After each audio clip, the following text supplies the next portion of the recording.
मध्य प्रदेश सरकार के मंत्री प्रहलाद पटेल के भीख मांगने वाले बयान पर कांग्रेस ने बीजेपी सरकार से 6 सवाल पूछे हैं।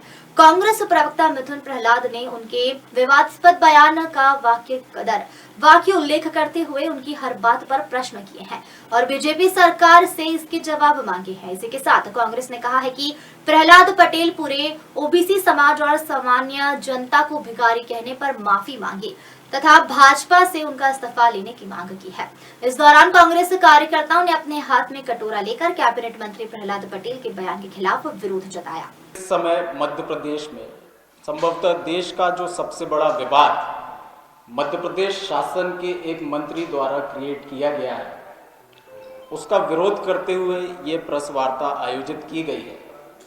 कहाँ तो मध्य प्रदेश सरकार में ऐसे लोग बैठे हैं जो चुनाव के पहले ये कहते थे कि जनता की समस्याएं यदि हल नहीं हुई तो मैं सड़क पर आऊंगा, और आज जब सरकार में आ गए हैं तो जनता जब अपने जायज़ अधिकारों की मांग लेकर के उनके पास जाती है तो उन्हें लतियाते दुत्कारते हुए उन्हें भिखारी बता दिया जाता है। मध्य प्रदेश शासन के मंत्री श्री प्रहलाद पटेल जी के द्वारा जनता का जो लगातार अपमान किया जा रहा है और उस पर उनकी जो बचकानी सफाई दी जा रही है, उसको लेकर के प्रदेश कांग्रेस द्वारा मुख्य रूप से 6 प्रश्न उनसे पूछे गए। उनके बयान में एक बात उन्होंने कही थी कि लेने की बजाय देने का मानस बनाइए।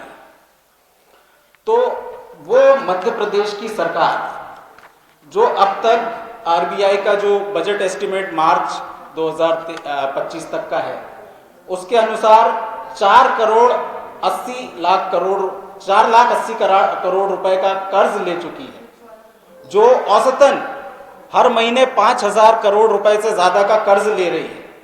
तो वो सरकार बताए कि ये सरकार भिखारी है या कि मध्य प्रदेश की जनता भिखारी है। वो मंत्री जिन्होंने अपनी जायज मांग को लेकर के ये कहा कि लोग सरकार से भीख मांगने के आदी हो गए हैं, उन्होंने चुनौती देते हुए एक प्रश्न पूछा। उन्होंने प्रश्न ये पूछा कि किसी शहीद का नाम जानते हो जिसने किसी से भीख मांगी हो तो मुझे बताना। उन मंत्री का ये जो बयान है उस पर कांग्रेस पार्टी उनसे प्रश्न करना चाहती है कि एक बार जो व्यक्ति शहीद हो गया वो तो किसी से कुछ मांग नहीं सकता, लेकिन उसके परिजनों का जो अधिकार है, किसी को कोई सरकारी मदद मिलनी हो, शहीद का दर्जा मिलना हो, किसी के आर्थिक मदद की बात हो, यदि वो अधिकार उनको नहीं मिलते हैं और वो कागज में लिख के भाजपा की सरकार से मांग करते हैं, तो क्या वो शहीदों के परिवार भिखारी हैं? भाजपा को इस बात पर जवाब देना चाहिए। भाजपा को इस बात पर जवाब देना चाहिए कि लेने के बजाय देने का जो मानस है, तो जनता इन्हें वोट दे, जनता इन्हें इनकम टैक्स दे, जनता इन्हें जीएसटी दे, जनता इन्हें सेस दे।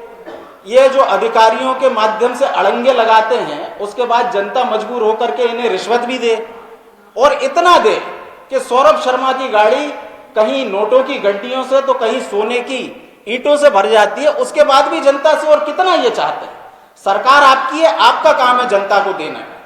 तो ये जो 2 प्रश्न है, इसमें तीसरा प्रश्न हमारा ये है कि इन्होंने एक बात कही है, भिखारियों की फौज, मुफ्त की चीजों के प्रति आकर्षण, ये वीरांगनाओं का सम्मान नहीं है। तो हम ये पूछना चाहते हैं, वीरांगनाओं को बीच में ला करके अभी यदि आप ये कह रहे हैं कि मुफ्त की चीजें ये वीरांगनाओं का सम्मान नहीं है, तो मध्य प्रदेश की 1,29,00,000 लाडली बहनें, इनको क्या ये वीरांगनाएं नहीं मानते हैं? इस बात का जवाब भारतीय जनता पार्टी की सरकार को देना चाहिए। ये लाडली बहना को लाडली भिखारन कहने का जो कुत्सित प्रयास है, ये सब हमारी सम्मानित बहना को जो अपमान किया जा रहा है, इसको लेकर के तीसरा प्रश्न हमारा उनसे ये। चौथा प्रश्न, मंत्री श्री पटेल ने कहा समाज को स्वाभिमान से खड़ा करना यह अपराध नहीं है। मतलब समाज को यदि आप स्वाभिमान से खड़ा करते हैं तो यह अपराध नहीं है। तो मतलब उस समाज में जब आप फ्री की राजनीति की बात करते हैं और आपके नेताओं ने ये दावे किए कि हम मुफ्त में कुछ योजनाएं दे रहे हैं, तो उस मुफ्त की योजनाओं को देने वाले शिवराज चौहान, मोहन यादव या नरेंद्र मोदी जिन्होंने ये दावे किए हैं, उनके लिए क्या आप यही कहेंगे कि समाज को स्वाभिमान से खड़ा करना अपराध नहीं है? और अगर ये लोग मुफ्त की योजनाएं दे रहे हैं तो समाज को स्वाभिमान से नहीं खड़ा करना क्या ये अपराध है? तो क्या नरेंद्र मोदी, शिवराज चौहान, मोहन यादव ये सब अपराधी हैं? ये कांग्रेस पार्टी का चौथा प्रश्न है। पांचवा और सबसे महत्वपूर्ण प्रश्न, इन्होंने विवाद बढ़ने पर एक बचकानी सफाई दी। इन्होंने सफाई में कहा है कि वे अपने स्वजातीय बंधुओं को लेकर के ये बात संबोधित कर रहे थे। कांग्रेस पार्टी ने तो इसमें जाति की कोई बात नहीं की। हमने तो कहा ये प्रदेश की जनता का अपमान है, हम इस पर कायम हैं। लेकिन मंत्री जी ने स्वयं ये बात कही है। तो हम तो ये जानते हैं कि नरेंद्र मोदी जी ने 4 जातियां इस देश में बताई थी, किसान, गरीब, महिला और युवा। तो यह किसानों को भिखमंगा कहा जा रहा है, युवाओं को भिखमंगा कहा जा रहा है, गरीबों को भिखमंगा कहा जा रहा है, या युवाओं को या महिलाओं को भिखमंगा कहा जा रहा है? इस बात की स्पष्टता दे। यदि वो नरेंद्र मोदी जी की बात से असहमत हैं और अपनी जाति की बात कर रहे हैं, इन जातियों के अलावा, तो हमारी जानकारी में तो ये है कि वो अन्य पिछड़ा वर्ग से